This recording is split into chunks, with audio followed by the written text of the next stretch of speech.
సాయి బంధువులారా, శ్రీ సాయి సచ్చరిత్ర 8వ అధ్యాయంలో బాబావారు ఇచ్చినటువంటి ఒక చిన్న సందేశాన్ని మనం పరిశీలిద్దాం. మానవ జన్మ విలువైనదనియు దానికి ఎప్పటికైనాను మరణము అనివార్యమనియు గ్రహించి మానవుడు ఎల్లప్పుడూ జాగరూకుడై ఉండి జీవిత పరమావధిని సాధించుటకై యత్నించవలయను.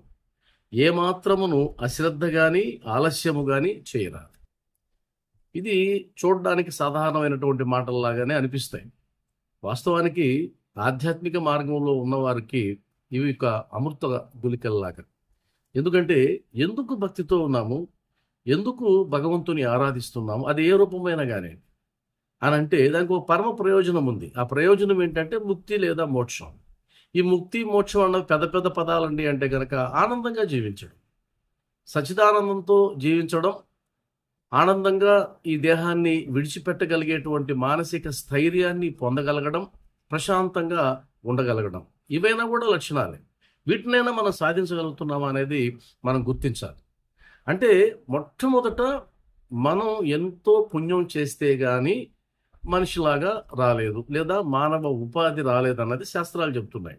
మానవ జన్మ దుర్లభం. అలాంటి దుర్లభమైనటువంటి మానవ జన్మని మనం పొందాం. ఇది శాశ్వతంగా ఉండేటువంటి ఉపాధి కాదు. దీనికి ఒక ఎండ్ పాయింట్ ఉంది, అంటే మరణం అనేది ఉంది. ఆ మరణం కూడా ఎప్పుడు వస్తుందో తెలియదు, ఎలా వస్తుందో తెలియదు. కాబట్టి మనకు ఉన్నటువంటి సమయంలోనే ఆధ్యాత్మిక ఉన్నతిని సాధించడానికి ప్రయత్నాలన్నీ చేయాలి.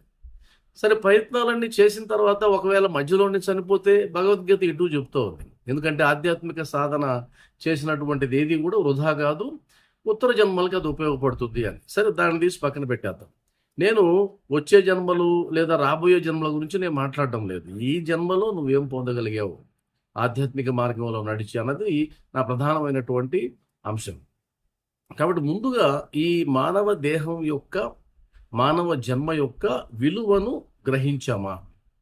అలా గ్రహించినట్లయితే సాధన అన్నది త్వరితంగా చేయాలన్నటువంటి ఆలోచన వస్తుంది. ఎందుకంటే ఇది ఎప్పుడు పోతుందో తెలియదు కాబట్టి, మరణం తథ్యం కాబట్టి.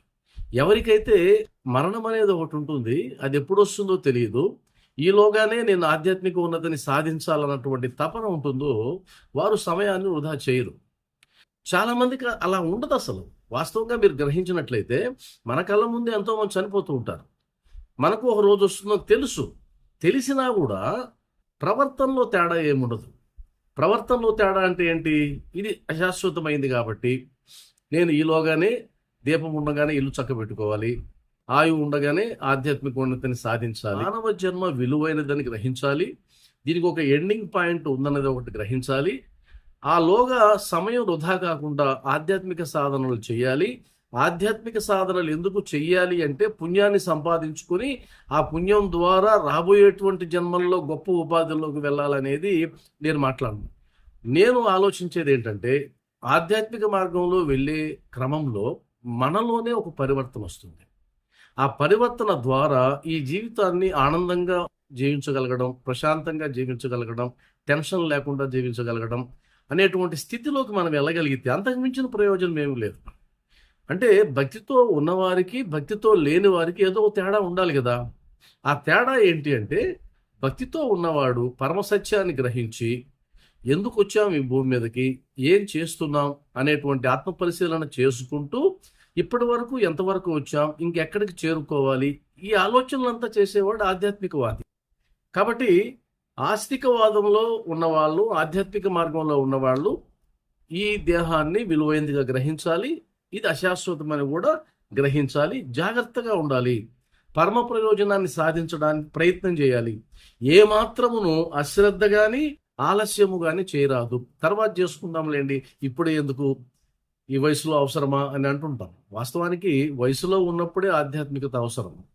మీరు ఆధ్యాత్మిక సభలకు వెళ్ళినా, ఆధ్యాత్మిక కార్యక్రమాలకు వెళ్ళినా ఎక్కువ 50 సంవత్సరాలు దాటిన వాళ్ళనే చూస్తూ ఉంటాం. కాబట్టి ఎప్పుడు ఆధ్యాత్మికత అవసరము అంటే ఎప్పుడైతే మనసు చంచలంగా ఉంటుందో, ఎప్పుడు ఇంద్రియాలు పట్టుతప్పి ఉంటాయో, ఎప్పుడు ఒక గైడెన్స్ అవసరం ఉంటుందో, ఆ గైడెన్స్ అవసరమైనటువంటి ఏజ్లో ఆధ్యాత్మికత ఉండాలి. కానీ మన దౌర్భాగ్యం ఏంటంటే ఆ ఏజ్లో అసలు ఆధ్యాత్మికత వైపు వెళ్ళడానికే మనసు ఒప్పుకోదు. అదే మాయ. దాన్ని జయించడమే మాయను జయించడం అంటే.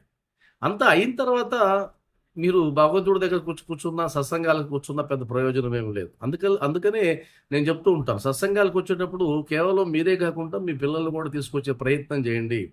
ఎందుకంటే ఆ పిల్లలకి దైవం పట్ల, ఆధ్యాత్మిక మార్గం పట్ల ఒక అవగాహన ఉన్నట్లయితే, వారు దీనివల్ల ప్రయోజనం ఉంటుందని నమ్మినట్లయితే గనక అద్భుతంగా ఉంటుంది జీవితం. ఇక్కడ ఆధ్యాత్మికత ఎందుకు అంటే, నీ ఇంద్రియాలను కట్టడి చేయడానికి, నీ ఆలోచనల్ని పొదుపు పెట్టడానికి, నీ బుద్ధిని వికసింపజేయడానికి. అంతే. దాని పరమ ప్రయోజనం. అంతేగాని ఏదో మూఢత్వంలోకి వెళ్ళిపోవడం, మూఢనమ్మకాల వైపు వెళ్ళిపోవడం, వాళ్ళ పాదాల మీద పడితే అదైపోతుంది, వీళ్ళ పాదాల మీద పడితే ఇదైపోతుంది. ఇది నేను మాట్లాడటం లేదు. అవి నేను ఎప్పుడు మాట్లాడను కూడా. కాబట్టి ఆధ్యాత్మికత అంటే నీలో ఉన్నటువంటి అంతర్గత శక్తిని వెలికి తీసేటువంటి ఒక సాధనం. అలా వెలికి రావాలంటే నీకు ఒక అద్భుతమైనటువంటి గురువు దొరకాలి.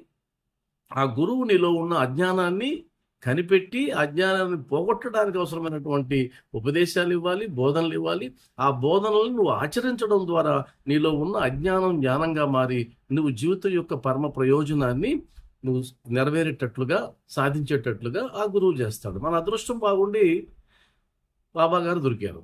సాయిబాబా గారి మార్గదర్శకత్వంలో మనం ముందుకు వెళ్తున్నాం. సాయిబాబా గారి యొక్క మార్గదర్శకత్వంలో ప్రయాణించినటువంటి ఏ భక్తుడు కూడా జీవితంలో వెనకడుగు వేసేటువంటి అవకాశం ఉండదు. ఎందుకంటే జీవిత పరమ లక్ష్యాలని సాధించడానికి అవసరమైనటువంటి బోధనలన్నీ ఆయన ఇచ్చి వెళ్ళాడు రేవట్ పంత్ గారి ద్వారా.